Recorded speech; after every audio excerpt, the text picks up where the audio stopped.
അങ്ങനെ വലിയൊരു കരച്ചിലൊക്കെ കഴിഞ്ഞിട്ട് ഇത് 5 പേരും കിടന്നുറങ്ങുവാണ് കേട്ടോ.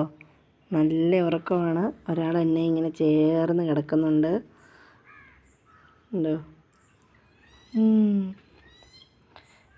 ഭയങ്കര വഴക്കായിരുന്നു കേട്ടോ കൂട്ടിക്കിടത്താനായിട്ട്. ഞാൻ കുറച്ച് നേരം പപ്പീനെ ഒന്ന് ഇവരുടെ അമ്മേനെ ഒന്ന് ഫ്രീ ആക്കി വിടാമെന്ന് വിചാരിച്ചു. അങ്ങനെ ഞാനിവിടെ കൊണ്ട് കിടത്തിയതാണ് കേട്ടോ. കിടത്തിയതല്ല, അപ്പിടാനായിട്ടൊക്കെ അയച്ചു വിട്ടതാണ്. അപ്പോൾ അവരിവിടെ വന്നു കുറച്ച് നേരം കിടന്ന് കരഞ്ഞു. ഇവൻ ഭയങ്കര കരച്ചിലായിരുന്നു കേട്ടോ. എന്നിട്ട് പിന്നെ അവൻ ഉറങ്ങി. തണുക്കുന്നുണ്ടെന്ന് തോന്നുന്നു. ചവിട്ടിയുടെ മേളിലാണ് കിടക്കുന്നത്. അവളവിടെ കിടന്ന് കൂട്ടിക്കിടന്ന് കരയുന്നുണ്ട്. അവളോട് ഞാൻ പറഞ്ഞു കുറച്ച് നേരം നീ ഫ്രീ ആയിട്ട് കിടന്നു എന്ന് പറഞ്ഞു. അതനുസരിക്കാതെ കിടക്കുന്നുണ്ട്. ദേ നല്ല ഉറക്കമാണ്. അവിടെ കിടന്നുറങ്ങട്ടെ.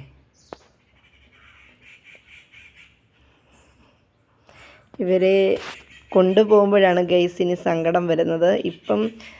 ഇപ്പോഴേ സങ്കടമായി. കാരണം ഇതിനെയൊന്നും കൊടുക്കാൻ തോന്നുന്നില്ല, വളർത്താനേ തോന്നുന്നുള്ളൂ. ഒരാൾ എഴുന്നേറ്റു.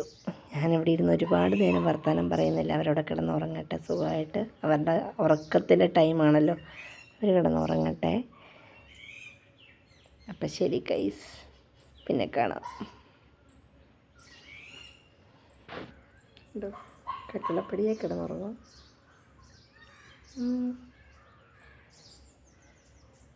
ചേടാ